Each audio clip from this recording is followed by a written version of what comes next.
사랑하는 성도 여러분, 혹시 이분들을 아시는지 모르겠습니다. 장의권, 장서환, 한치선, 김봉규, 안인혁, 이 5분을 혹시 여러분 아시는지 모르겠습니다. 1905년 4월 15일 날 원주제일교회에 최초로 예배를 드렸던 분들입니다. 미국 남감리의 무스 선교사의 인도로 처음으로 예수를 믿고 교회를 세운 분들이니까 원주에서 아마 최초의 교인이 되었던 그런 분들입니다. 우리 교회가 세워진 지 116년이 되었습니다.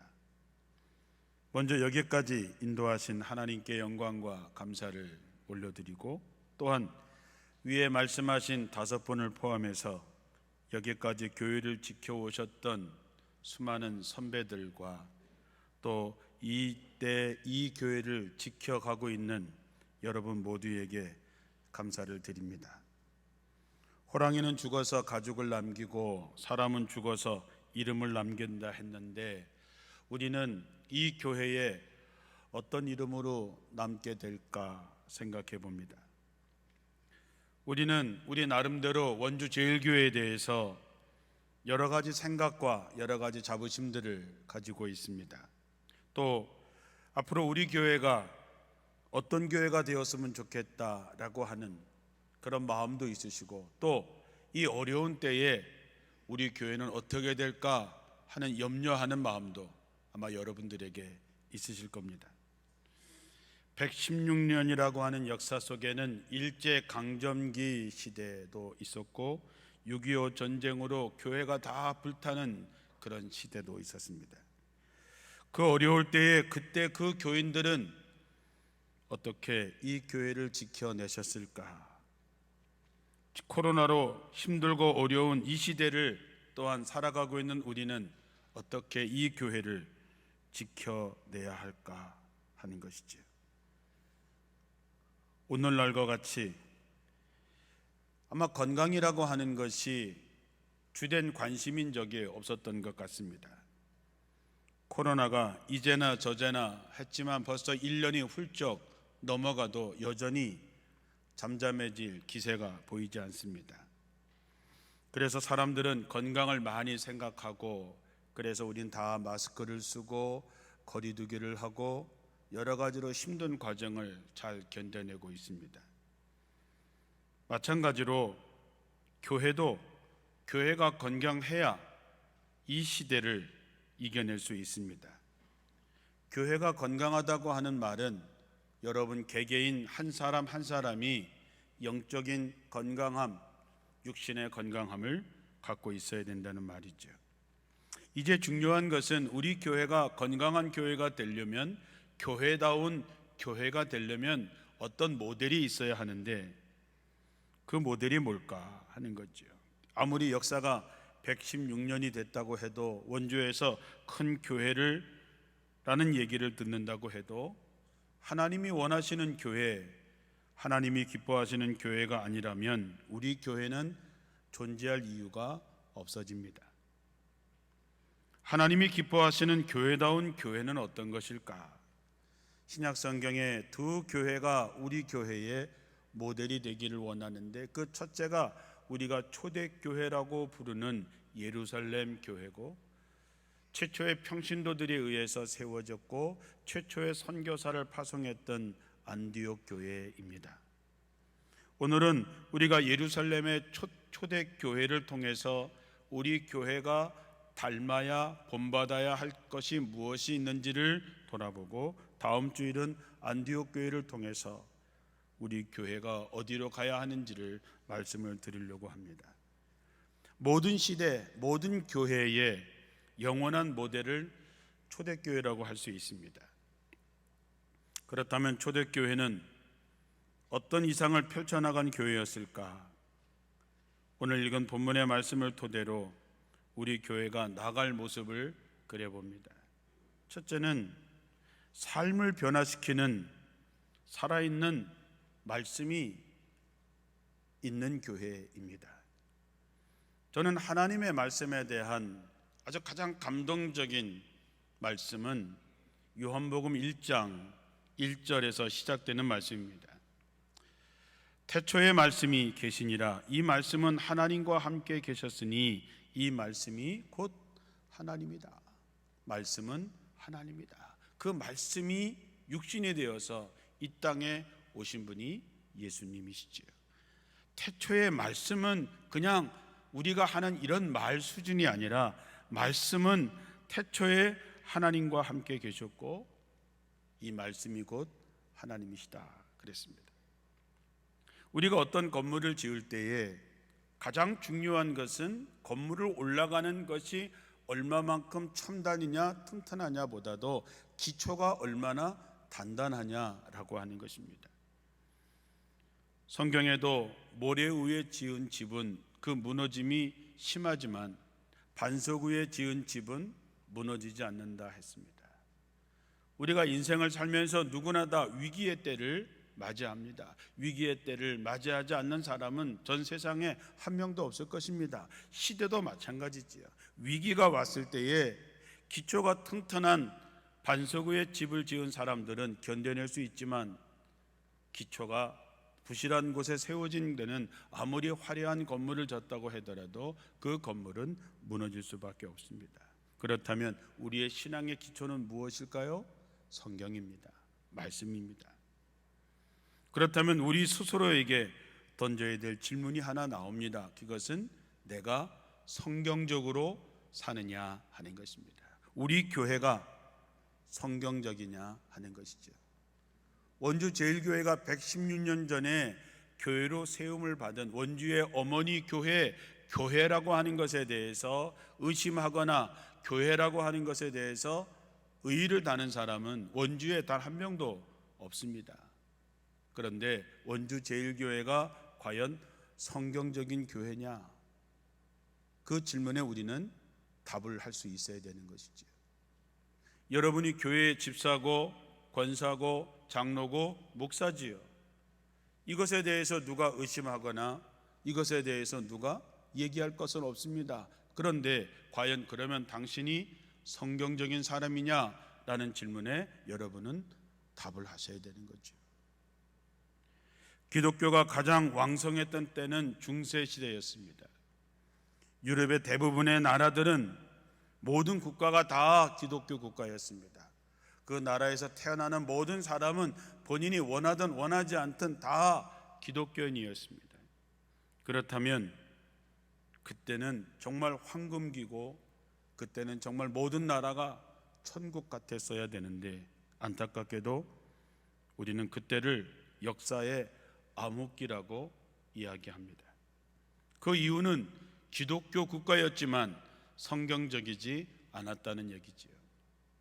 좀 더 냉정하게 말하자면 기독교가 가장 흥했던 그 시기가 기독교가 가장 타락한 시기였다라고 하는 것이지요. 자, 초대교회로 돌아가 봅니다. 초대교회는 성도들이 사도들의 말씀을 받아들여서 변화된 삶을 보여주는 아주 역동적인 그런 모습을 보여줍니다. 사도행전 2장 42절에 보면 그들이 사도들의 가르침을 받았다. 사도들의 가르침을 받아서 서로 교제하고 떡을 떼며 오로지 기도하기에 힘썼다. 다른 번역에 보면 그들이 사도들의 가르침에 몰두했다, 집중했다라고 하는 것이지요. 하나님의 말씀이 그들의 삶의 능력으로 나타나고 하나님의 말씀으로 그들의 삶이 변화됐다라고 하는 것입니다. 예수 그리스도를 구주로 영접한 성도라면 반드시 그의 삶을 통해서 그들이 하는 신앙의 고백이 증명되어야 됩니다. 여러분들 예수 믿으시지요? 그렇다면 예수 믿는 증거가 여러분의 삶에서 나타나야 됩니다. 변화된 모습이 나타나야 되죠. 말 하나 하는 것도 변화되어야 되고 사람을 대하는 것도 변화되어야 되고 가정에서 어디서 우리가 예수 믿는 사람이라고 하는 것이 나타나야 됩니다. 증명해 내야 되는 것이죠. 누가 봐도 예수 믿고 달라졌다라고 하는 것을 인정받을 수 있어야 됩니다. 초대교회 성도들의 신앙의 고백은 사도들의 가르침에서 나왔습니다. 그들은 사도들의 가르침, 사도들이 가르치는 말씀에 몰두했습니다. 집중했습니다. 오늘날로 말하자면 성경을 통해서 말씀하시는 그 가르침을 자신들의 삶으로 증명해냈습니다. 그래서 사람들에게 칭찬받고 존경받는 사람들이 된 것이지요. 하나님의 말씀은 능력입니다. 하나님의 말씀이 여러분의 삶을 변화시키지 못한다면 여러분은 하나님의 말씀을 갖고 있지 못하거나 하나님의 말씀을 여러분의 삶에 역사하지 않는 것이지요. 히브리서 4장 12절에 하나님의 말씀은 살아있고 힘이 있어서 어떤 양날의 칼보다 더 날카롭습니다. 그래서 사람의 속을 꿰뚫어서 혼과 영을 갈라내고 관절과 골수를 갈라놓기까지 하며 마음에 품은 생각과 의도를 밝혀냅니다. 말씀엔 이런 힘이 있다는 것이지요.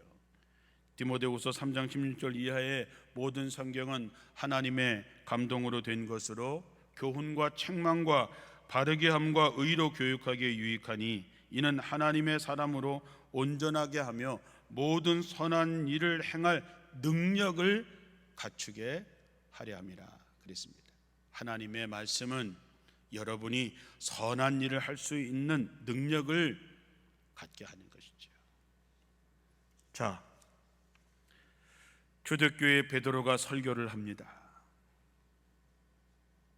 그러자 사람들이 베드로의 설교를 듣고 마음에 찔렸습니다.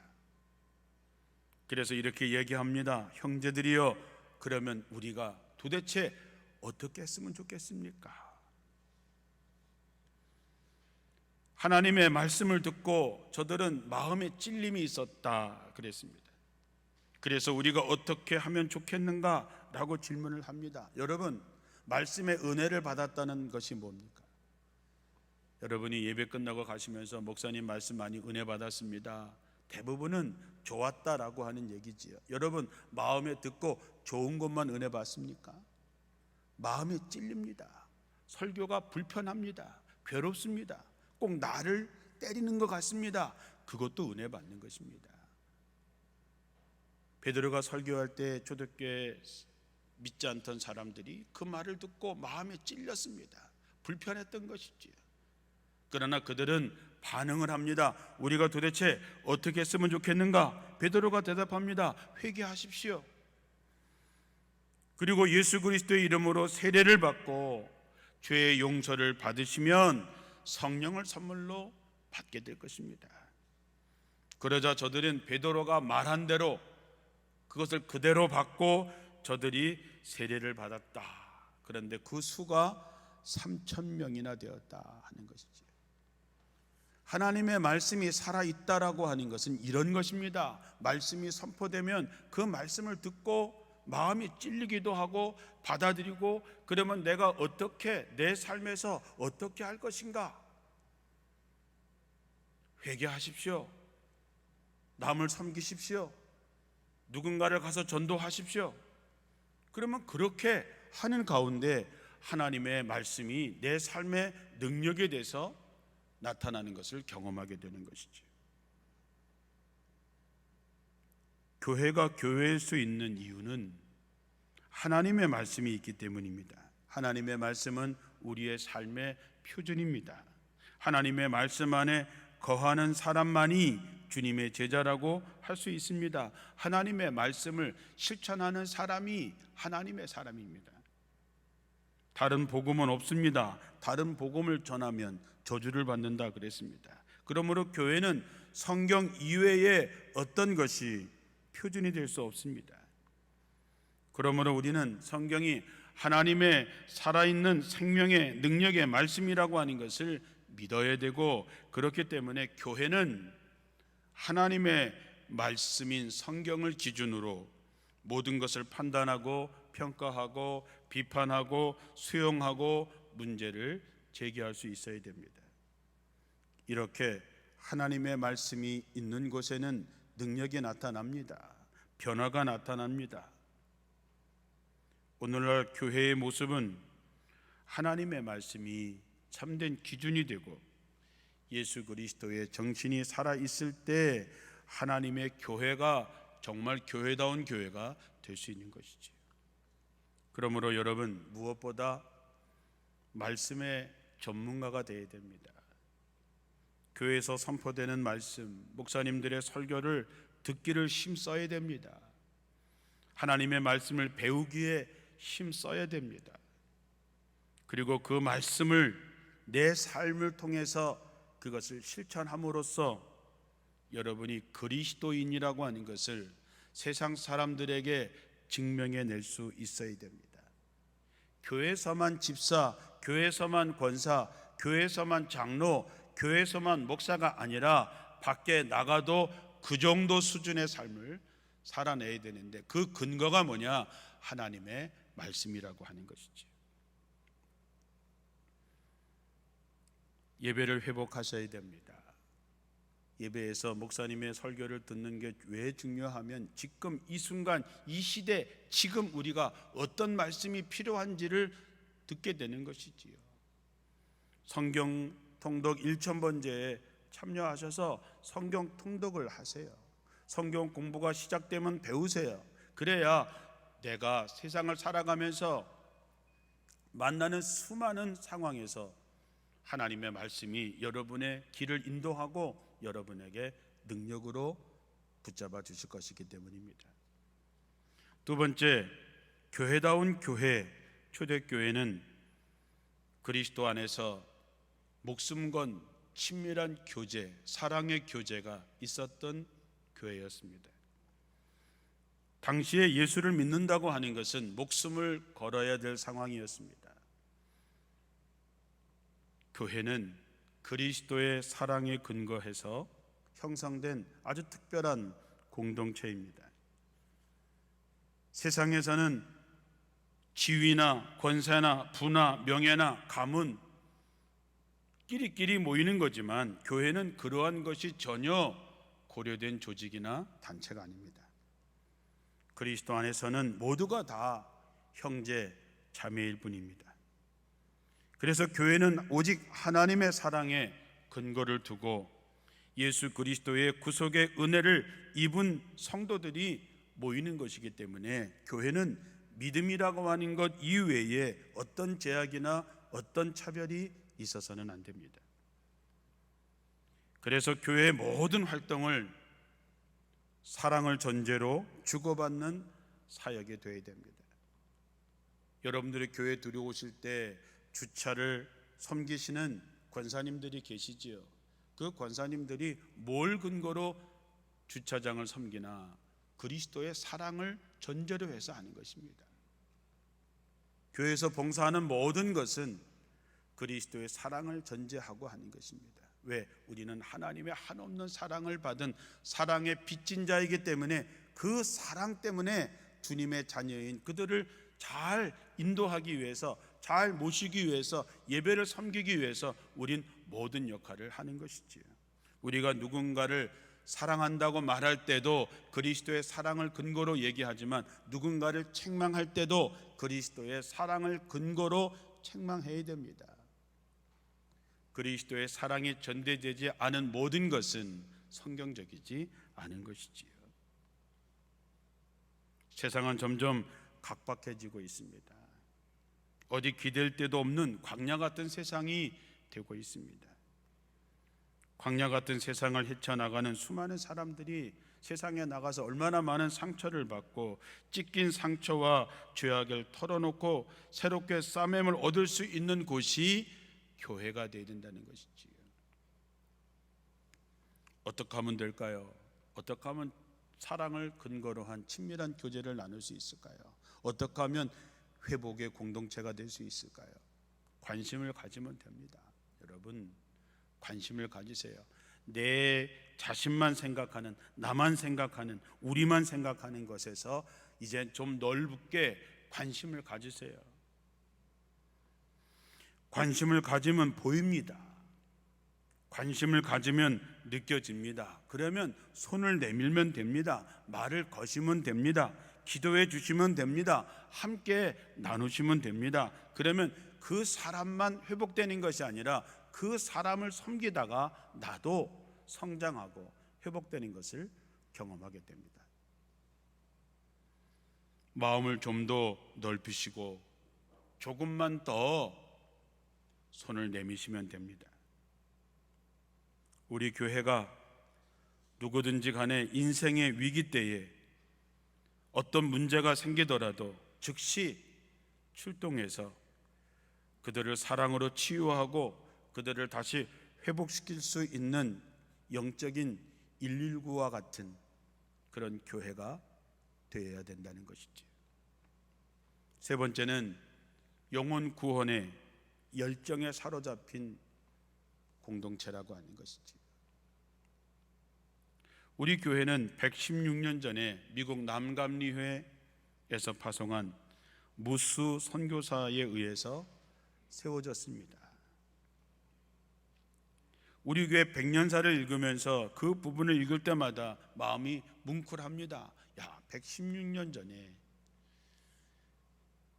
세상에서 가장 가난한 나라, 이름도 듣도 보도 못한 조선의 한 젊은 사람이 미국에서 그냥 살면 얼마든지 좋은 환경에서 목회할 수 있었을 텐데 그것을 버리고 한국 땅에 와서 어떻게 이 강원도 벽지였던 원주에 와서 교회를 세웠을까? 무엇으로 설명할 수 있을까요? 그분이 올 때 원주에 교회를 세워야지 계획을 세우고 온 것도 아닙니다. 하다 보니까 그렇게 하신 거지. 그러면 우리는 무엇으로 설명할 수 있을까요? 하나님의 인도하심, 하나님의 섭리라고 말고는 다르게 설명할 방법이 없습니다. 우리 교회를 한번 생각해 봅니다. 20개가 넘는 교회를 개척했습니다. 인도네시아의 필리핀에 20개가 넘는 교회를 세웠습니다. 생각해 보면 그것도 기적 같은 일이지요. 하나님의 섭리, 하나님의 은혜라고밖에 말할 수 없습니다. 초대교회 성도들은 성령이 충만해지자 영혼 구원에 대한 열정이 뜨겁게 가슴에 불타오르기 시작했습니다. 오직 예수 그리스도만이 참된 구주임을 깨달은 그들은 목숨을 걸고 복음을 증거하기 시작했습니다. 정말 그렇습니다. 사는 길을 찾은 사람이 죽어가는 사람에게 사는 길을 가르쳐 주지 않는다는 것은 그건 죄 중에 가장 큰 죄악이지요. 교회의 존재 목적은 선교에 있습니다. 116년 전에 이곳에 교회를 세운 것은 원주 제1교회를 통해서 수많은 사람들의 영혼을 구원하는 구원의 방주의 역할뿐만 아니라 이 교회를 통해서 20개 교회를 세우고 해외에 선교사를 파송하고 교회를 세우는 그 일에 쓰시기 위해서 이 교회를 세우신 것이고 여러분을 예수 믿고 구원받게 하신 것이지요. 그러므로 우리는 자기 중심적인 신앙에서 벗어나서 이웃에게 그리스도의 사랑, 그리스도의 복음을 적극적으로 증거할 수 있는 그 구원의 열정, 그 뜨거움이 여러분들의 마음에 회복되어야 되는 것이지요. 초대교회 성도들은 최초로 두려워했습니다. 죽을까봐 두려워했습니다. 이제 주님이 더 이상 계시지 않기 때문에 그들은 절망했습니다. 그러나 그들 가운데 성령이 충만해지자 그들은 닫아 걸었던 문을 박차고 나옵니다. 그리고 복음을 증거하기 시작했습니다. 사람들이 핍박을 하게 되지요. 스데반 집사님이 복음을 전하다가 순교했습니다. 순교 이후에 박해가 심해지자 그들은 정든 예루살렘을 떠나서 흩어지기 시작했습니다. 어쩌면 모든 걸 다 잃어버리고 그저 도망칠 수밖에 없는 그런 상황이었지만 그들은 가는 곳마다 복음을 전하기 시작했습니다. 복음이 전한 곳마다 교회가 세워지기 시작했지요. 오늘날도 마찬가지입니다. 우리 교회가 아무리 훌륭한 사역을 감당하고 있는 것 같아도 우리가 적극적으로 전도하고 선교하는 그 동력을 잃어버린다면 우리는 진정한 교회의 모습이 아니라고 할 수 있습니다. 교회는 전도해야 하고 선교사를 파송하고 우리는 그것을 위해서 후원하고 교육받고 또한 물질과 마음과 기도를 드려야 합니다. 우리가 혹시 다른 것은 부족하더라도 전도와 선교의 열정은 절대로 식어서는 안 됩니다. 왜냐하면 전도와 선교는 교회의 심장이라고 얘기합니다. 그러므로 여러분, 우리가 전도와 선교가 멈추면 우리의 심장이 멈추는 것 같습니다. 심장이 멈추면 죽는 것 같이 전도와 선교가 멈추면 그는 죽는 것이지요. 여러분의 마음에 전도의 심장이, 영혼 구원의 심장이 다시 뛰게 되기를 주님의 이름으로 축원합니다. 네 번째는 가난한 사람들과 재산을 나누는 나눔의 공동체였다라고 하는 것입니다. 초대교회 교인들은 가난한 사람들을 위해서 자기 재산을 팔아서 사도들의 발 앞에 두었다 그랬습니다.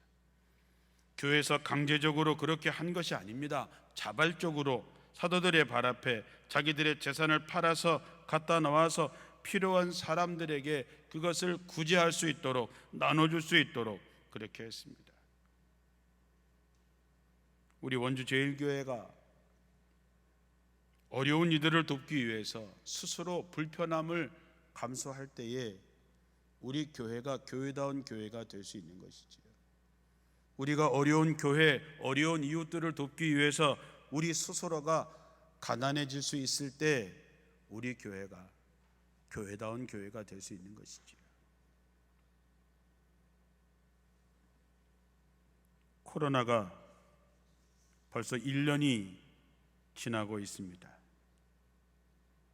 코로나로 우리 주변에 어려운 교회들과 목회자들이 많이 있습니다. 그것을 보는 마음이 참 안타까웠습니다. 제가 늘 말씀드리죠. 눈에 보이면 뭐라고요? 사명입니다. 그래서 이번 사순절 특별기도 새벽기도를 시작하면서 이번에 드려지는 헌금은 우리의 선교지인 인도네시아 바탐의 빈민촌에 세워진 소망초등학교 아이들이 너무나 어려워지니까 수업료도 내지 못해서 학교 운영이 어려워서 그 학교를 운영하는데 도와주고 코로나 때문에 임대료를 내기 어려운 임대교회들을 섬기고 싶은 마음에 감동을 받아서 그렇게 헌금을 하기 시작했습니다. 제 마음에 작정한 액수가 있었습니다. 한 번도 그렇게 채워져 본 적이 10년 동안 한 번도 그렇게 채워져 본 적이 없는 액수를 제 마음속에 품고 기도했습니다. 그런데 이번 특별 새벽 기도를 마치고 나서 4,450만 원이 헌금되었습니다. 우리 교회가 그동안 특별 헌금을 해서 2천만 원이 넘어간 적이 없었는데 무려 2배 이상의 헌금이 들어왔습니다. 제 마음에 큰 감동을 받았습니다. 그래서 이 헌금은 이제 소망초등학교에 1,000만 원을 보내고 우리 지방에 11개의 임대교회가 있는데 그 임대교회에 200만 원씩 우리가 섬겨드릴 것이고 남는 것은 가지고 우리 지방은 아니지만 다른 지방에 임대료를 내기 어려운 교회를 돕는 데 사용될 것입니다. 우리도 어려운 가운데서도 함께 나누려고 했던 여러분들의 그 마음이 참 귀하고 고맙습니다. 나누면 남는다는 말이 있지요. 우리의 마음이 그분들에게 오병이어의 기적처럼 그렇게 나타나게 되기를 기도합니다. 우리가 또 하나 관심 갖고 우리가 또 하나 기도해야 할 것은 이제 교회뿐만 아니라 이 사회의 어려운 사람들을 위해서 우리 교회가 그들을 향해서 우리 것을 나눌 수 있어야 된다는 것이죠. 왜냐하면 그들도 예수님의 사랑받는 사람들이고 우리의 형제여 우리의 자매이기 때문입니다. 우리는 삼포시대, 사포시대에 산다 그랬습니다. 요즘 젊은이들이 세 가지를 포기하고 네 가지를 포기하고 살 수밖에 없는 세상, 어쩌면 희망을 상실한 시대를 살아가고 있는 세상 사람들에게 교회는 희망이 되어줘야 됩니다. 친구가 되어줘야지요. 그래서 우리 것을 나눠주고 우리가 섬겨주는 모습을 통해서 그들에게 하나님의 사랑, 하나님의 사람들이 어떻게 사는지를 보여줄 수 있어야 됩니다. 독일의 신학자이면서 목회자셨던 디트리히트 보네포라는 목사님이 당시 독일 교회가 능력이 약해지고 사회의 영향력이 상실된 원인을 값싼 은혜 때문이라고 얘기합니다. 값싼 은혜가 뭐냐? 삶은 바꾸지 않고 용서만 가르치는 것, 참된 신앙의 고백 없이 의식에만 참여하는 세례, 하나님과 나 사이의 진정한 교제를 강조하지 않고 형식만 강조하는 성찬, 십자가 없는 은혜, 그리스도를 따라가기를 원하고 축복받기를 원하지만 희생을 거부하는 성도들, 삶에 하나님의 말씀이 나타나지 않는 그리스도인, 바로 이것이 값싼 은혜다라고 지적했습니다. 사랑하는 성도 여러분, 우리가 116년이 된 교회를 자랑하는 것이 아니라 우리 자신이 믿고 고백하는 신앙이 우리의 실제의 삶과 전혀 일치되지 않는다면 그것은 우리가 예수님을 따르는 제자가 아니라고 하는 것을 스스로 증명하고 있는 것이지요. 그런 기독교는 세상으로부터 가차없이 고발당하고 비난받고 쓸모없는 존재로 전락해 갈 수밖에 없는 것이지요. 자, 이제 우리는 초대교회의 아름다운 모습을 보았습니다. 우리 교회가 초대교회를 닮아가서 교회다운 교회, 하나님이 기뻐하시는 교회, 116년 전에 이곳에 하나님의 교회를 세운 그 하나님의 마음을 기쁘게 해드리는 원주 제일교회가 되기를 주님의 이름으로 축원합니다. 기도하겠습니다.